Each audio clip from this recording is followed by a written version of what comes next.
इस कार्यक्रम के प्रायोजक थे शिल्पी कंस्ट्रक्शंस रीवा। नमस्कार, विंध्या टाइम्स में आपका स्वागत है। कौन कहता है कि आसमान पर छेद नहीं हो सकता, एक सिक्का तबीयत से उछालो तो यारो। जी हाँ, आज हम बात कर रहे हैं रीवा के एक ऐसे होनहार छात्र की जिन्होंने गेट की परीक्षा में ऑल इंडिया में 61वीं रैंक प्राप्त की है। आज हमारे साथ हैं अंकित जी। अंकित जी, आपका बहुत बहुत स्वागत है और आपको बहुत बहुत शुभकामनाएं इस सफलता के लिए। आपका थैंक यू। पहला सवाल मैं ये करना चाहूँगा कि जब आपको पता चला कि आपकी ऑल इंडिया में 61 रैंक आई है, कैसा फील हुआ? ये क्योंकि कभी ऐसा मेरे साथ हुआ नहीं है, ये फर्स्ट टाइम एक्सपीरियंस है जी। इतनी अच्छी रैंक प्राप्त करी तो बहुत अच्छा लगता है। पहला सवाल ये करना चाहूँगा कि 2 लाख लोगों के बीच जब आपने परीक्षा दी और 61वीं रैंक आप प्राप्त करते हैं, तो इसके बारे में बताएं। शुरुआत कहाँ से हुई? कब आपने गेट की परीक्षा के बारे में सोचा? कब लगा कि इसमें प्रिपरेशन करनी चाहिए? ओके। जब मैं अपने कॉलेज ईयर में था तो सेकंड ईयर में मैंने अपने आगे के फ्यूचर के बारे में प्लानिंग करी। तो मैंने देखा कि मेरे पास क्या क्या ऑप्शंस आ सकते हैं, कॉलेज प्लेसमेंट्स वगैरह और क्या क्या कर सकता हूँ मैं। तो मेरे को गेट एज एन ऑप्शन दिखा for higher studies. First priority मेरी उस समय हायर स्टडीज़ थी, तो मैंने अपने हायर स्टडीज़ के लिए प्रिपरेशन स्टार्ट कर दी। मैंने करीब अपने 4th सेमेस्टर में इसकी प्रिपरेशन स्टार्ट कर दी थी। तो ये ईयर 2018 में स्टार्ट थी और मैंने अपना पहला अटेम्प्ट 2020 में दिया था। तो उस ईयर मेरा इतना अच्छा आउटपुट नहीं आया, मेरे उसमें 3000 रैंक आई थी, but I have qualified in that too, है ना। बट इस बार क्या था कि मेरा जो पिछली पूरी प्रिपरेशन थी उससे मैंने सीख लिया कि अब मुझे क्या चेंजेस करने चाहिए अपने में। तो इस बार मैंने उसे इनकलकेट करके अपने में चेंजेस किए, तो इस बार मैं इतनी रैंक हासिल कर पाया। ठीक है। आपका बैकग्राउंड कैसा रहा? स्कूल लाइफ कैसी रही? कॉलेज लाइफ, फैमिली के बारे में हमारे दर्शकों को बताएं। अब मैं आपको बताना चाहता हूँ कि मेरे पिताजी आर्मी बैकग्राउंड से बिलोंग करते हैं। वो भी 2013 में रिटायर हो चुके हैं। तो हम लोग की लाइफ पूरी आर्मी के हिसाब से चली है। जैसे कि आप लोग जानते होंगे कि आर्मी के पर्सनल अलग अलग जगह पे रह के अलग अलग स्कूलिंग करते हैं। तो मेरी भी स्कूलिंग ऐसी बहुत जगह पे कंप्लीट हुई है। मैंने अपनी मेनली 10th और 12th जबलपुर में कंप्लीट करी थी। उसके बाद फिर मैंने अपना कॉलेज ज्वाइन किया SGS ITS इंदौर, जो कि MP का बहुत ही प्रसिद्ध कॉलेज है। उसमें मैंने अपनी मैकेनिकल इंजीनियरिंग ऑप्ट करी and then I have started for GATE preparation. GATE qualified करने के बाद आगे की क्या प्लानिंग है आपकी? ओके। मतलब जैसा कि मैंने आपको बताया था कि पहले मैं M.Tech की सोच के इसको स्टार्ट किया था मैंने preparation, but in the process मेरे को रियलाइज़ हुआ कि मैं अगर जॉब वाले ऑप्शंस भी कई सारे खुलते हैं, तो मैंने सोचा कि PSUs भी ज्वाइन किया जा सकता है। तो अभी मेरा करंटली ऑप्ट है कि मैं PSU ज्वाइन करूँगा। ठीक है। गेट क्वालिफाइड करने में कौन से ऐसे मेथड थे जिन्हें आपने यूज किया और वो आपकी सफलता के प्रमुख कारण बने? ओके।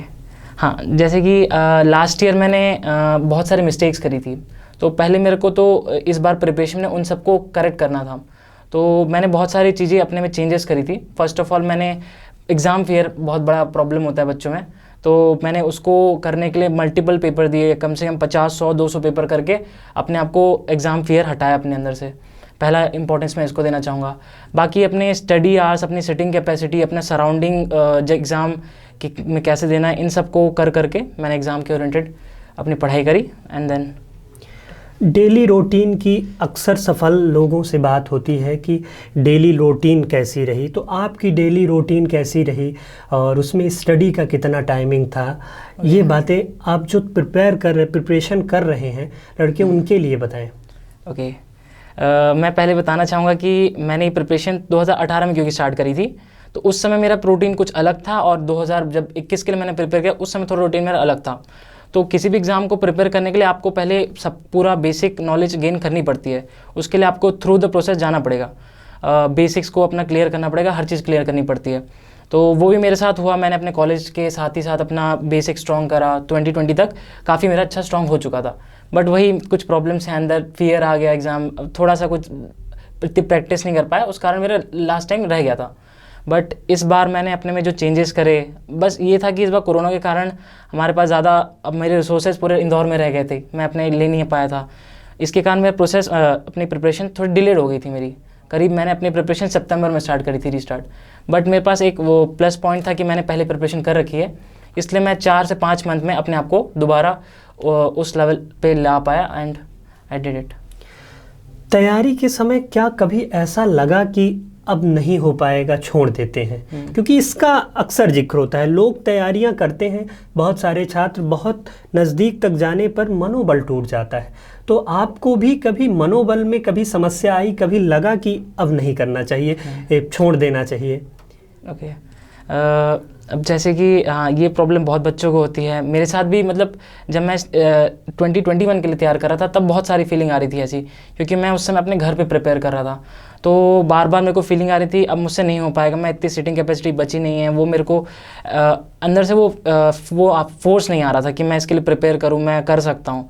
बट धीरे धीरे करके जब मैंने रीस्टार्ट करा, कुछ दिन पढ़े, खुद दिन सेल्फ स्टडी करी, फिर धीरे धीरे करके मेरे को लाइब्रेरी का पता चला रीवा में। जब से मैंने रीवा में लाइब्रेरी ज्वाइन करी थी तब से करीब मैंने 4 मंथ उसमें स्टडी करी एंड उसके कारण भी बहुत कंटिन्यूटी मेंटेन रही एंड उसके बाद प्रॉपर रहा। उसके बाद ऐसी कोई फीलिंग नहीं आई कि क्वालिफाई नहीं होगा। ठीक है, सेल्फ स्टडी की आपने बात की, सेल्फ स्टडी का अक्सर जिक्र होता है, तो आप क्या कहना चाहेंगे कि एक छात्र की तैयारी, उसकी प्रिपरेशन में सेल्फ स्टडी का कितना योगदान होता है? ओके अगर आप इन दोनों को अगर पैरामीटराइज करें तो मैं सेल्फ स्टडी को 80 to 90% वेटेज देना चाहूँगा। 80 to 90? बिल्कुल, क्योंकि आप नॉलेज तो गेन कर लेंगे बट आप धीरे धीरे करके आप वो रिटेन नहीं कर पाएंगे, क्योंकि हम लोग रोज़ कुछ खबरें सुनते हैं बट आधी चीज़ें हम साथ साथ भूल जाते हैं ना।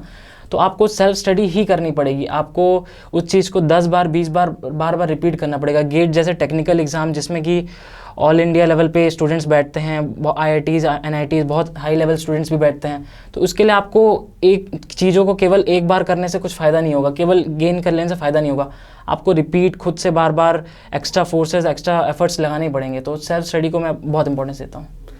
तो अंकित जी ने बताया कि सेल्फ स्टडी का बहुत ही महत्वपूर्ण योगदान होता है किसी की तैयारी में, और लगातार लगे रहने से ही बहुत सारी चीज़ें क्लियर होती हैं।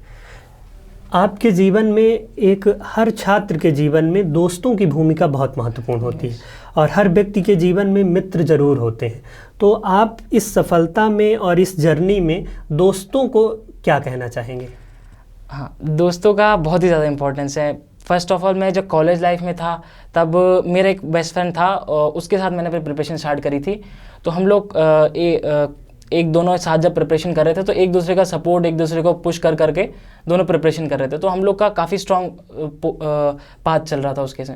बट वही जब हम जैसे कॉलेज पास आउट हुए, दोनों अलग हो गए, तब से फिर मैं अकेले स्टडी कर रहा था। तो बहुत डिफ़िकल्टीज़ आ रही थी कि अकेले किसी एग्ज़ाम को एम करके विदाउट एनी सपोर्ट, कोई माहौल नहीं है, तो उसमें दिक्कत होती है। बट जब मैंने लाइब्रेरी ज्वाइन करी तब मेरे काफ़ी दोस्त साथ में इधर बन गए थे, तो हम लोग रोज़ रात को डिस्कस करते थे कि क्या स्ट्रैटेजी होनी चाहिए, कहाँ वीक पॉइंट्स हैं हम लोग के, क्योंकि ये ऐसा एग्ज़ाम है कि आपको इसके बंदे जो तैयारी कर रहे हैं कई जगह मिल जाएंगे। तो मेरे को भी यहाँ पे कई दोस्त मिले थे and we all did better in this exam. ठीक है अंकित, अंतिम सवाल, जो रीवा के छात्र हमारे तैयारी करते हैं गेट की या फिर अदर एग्ज़ाम की, उनके लिए क्या कहना चाहेंगे? ओके मैं एक बात सबसे इम्पोर्टेंट कहना चाहूँगा कि आपको हार्ड वर्क पूरा करना पड़ेगा, इसका कोई सब्स्टिट्यूट नहीं है। तो आप सबसे पहले आप अपना बेसिक स्ट्रॉन्ग करें, जो भी आप जिस चीज़ की भी तैयारी कर रहे हैं, कोई बात नहीं, SSC UPSC MPSC किसी की भी तैयारी कर रहे हैं, आपको सबसे पहले अपना बेस स्ट्रॉन्ग करना पड़ेगा। उसके लिए आपको चाहे जितना टाइम लग जाए आपको देना ही पड़ेगा वो। अब विद दैट आपको धीरे धीरे जब आपका लेवल आपको पता चल जाएगा, आपका रीच हो रहा है, देन आपको टेस्ट सीरीज़ वगैरह ज्वाइन करनी है, लोगों से डिस्कशन करना है, इससे आपका क्या है कि लेवल बढ़ता जाएगा। एंड मैं टेस्ट सीरीज़ का इंपॉर्टेंस भी ज़्यादा है, इसलिए मैं उसको इंक्लूड कर रहा हूँ एंड आप इसके थ्रू कर सकते हैं।